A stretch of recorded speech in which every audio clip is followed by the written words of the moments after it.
What is the best catch-all general spending credit card? Well, people have lots of opinions. The Capital One Venture X is at the top of many people's lists. Others like the Citi Double Cash. And some others still like the Freedom Unlimited card from Chase. But I'm going to suggest that in the very near future, a card that's not yet available but is supposed to be coming very soon might actually, for me, be the very best catch-all card that I could possibly hope for. So if you would, hit the like and subscribe button and let me describe to you why.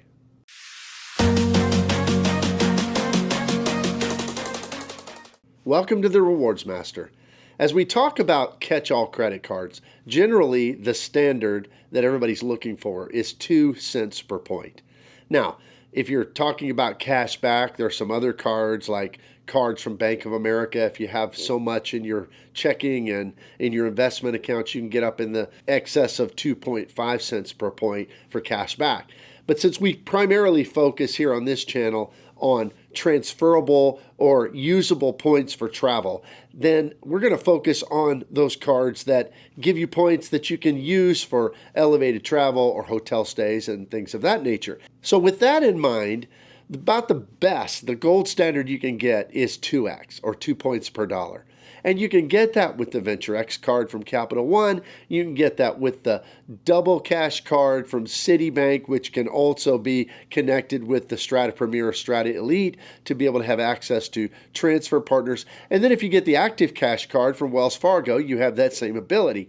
And some people are satisfied with the 1.5x as a base multiplier with things like the Freedom Unlimited card in the Chase setup, or with this new Citi Strata Elite card that is a high-end credit card, a premier travel card that gives you a 1.5x spending multiplier on everything that you spend on the card. So those are kind of like the standards. But there's a new card that's supposed to be coming in the refresh for Bilt. Now, the Bilt MasterCard is a program that became very well known in the last few years because it was the only way a person could get points without paying an extra fee on their rent payments.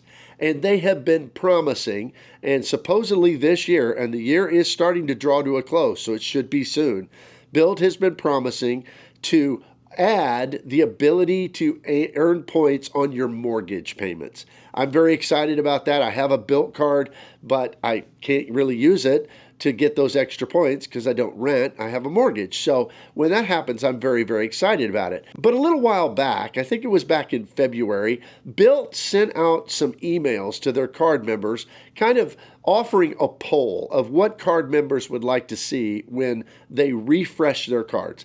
And they adopted a 3-tier strategy to their credit cards, kind of typical in the credit card space. And that is they were going to have a no annual fee card and then a $95, so a mid-tier kind of travel card, and then a high-end travel card with a $550 annual fee.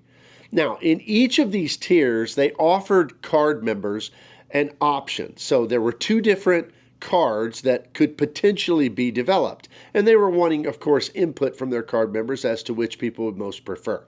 So there were 2 in the no annual fee versions, as you can see here.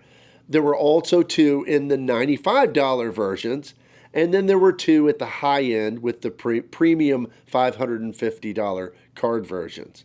Now, of all of these, which would possibly be a card that I would be excited about as a catch-all credit card?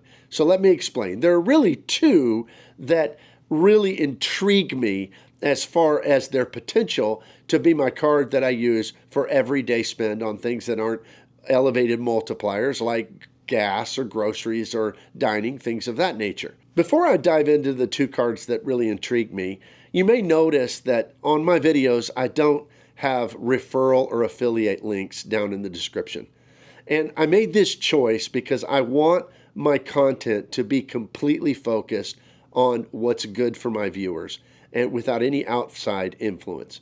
If you appreciate this approach and you'd like to support the channel, you can use the thanks button, and I'd appreciate it a great deal. Thank you very much. So there are 2 compelling options in these different potential cards that Bilt is considering for the future. So the first one is the no annual fee option, and you can see it here on the left-hand side of the screen. Now, the reason it really excites me is it only offers 1x on your mortgage payments. So for me, that would be still 1x better than I'm getting now because I'm not getting anything on my mortgage payments, which is a pretty big outgo of money every month to not get any kind of points and miles on. So that would be good. But then what really, really entices me about this potential card is the 1.5x on everything. So that would take my Bilt card as being a card that would earn me 1.5, so 1.5 points on everything that I spend every day, everywhere. And you might say, yeah, but that's kind of just the same as the Freedom Unlimited. That's kind of just the same as that Citi Strata Elite card. It's not as good as the Citi Double Cash. It's not as good as the Venture X. And to that, I would say, perhaps, and I'll tell you why it might actually be more compelling for me in just a moment.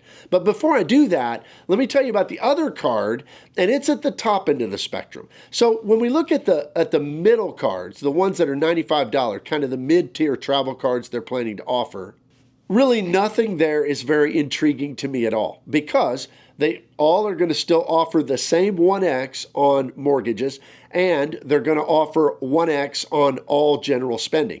So that really doesn't give me anything that I wouldn't get with any of the Bilt cards as far as mortgages go, and it doesn't give me anything in their older multipliers. Yes, they do have some 5x and 4x and 3x categories, but I get better multipliers than that on some of my other cards. So none of those $95 cards are enticing at all.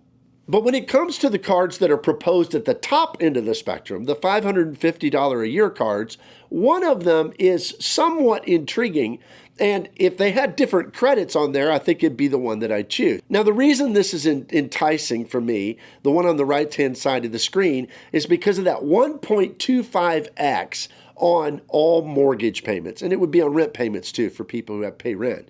But that's just an extra 25% on top of your mortgage payment. So to me, since the mortgage payment is the largest thing I pay every single month, that is a significant extra boost. Now, that card only gives 1x on everything, so it wouldn't be a catch-all card, but it is intriguing for that purpose. However, what kind of reduces this card as far as its appeal to me is the credits that they offer. I don't mind high annual fee cards if I get some somewhat easy to use and valuable credits.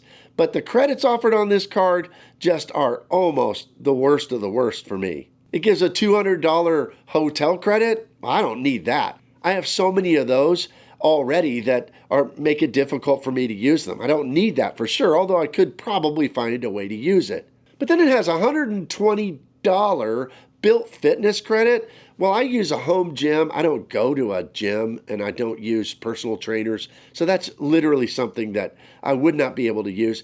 And then they have this $80 Walgreens credit. I suppose I could find a way to use that, but it would be having to work for it. And then they offer Priority Pass. They already have 3 or 4 Priority Passes. So this card, even though the 1.25x on mortgages is kind of intriguing, I think that it's not going to work as good as that no annual fee card that is 1.5x on everything. Now, you might say, why would you go with 1.5x? And those of you who watch my channel know I'm a big Citi fan. So my basic Citi setup for my spending multipliers, I could go with a double cash and get 2x. Well, the reason I would is because of how I value one of Bilt's amazing transfer partners, and that is Alaska Airlines. As much as I love American Airlines and that they're a transfer partner of Citibank, I really love Alaska. And when I did my points evaluations earlier this year, and I'll have another one coming out next year, and I compared what points are worth to me since I travel mostly and use my points mostly on international business and first class trips, American Airlines points are worth about 6.2 cents per point.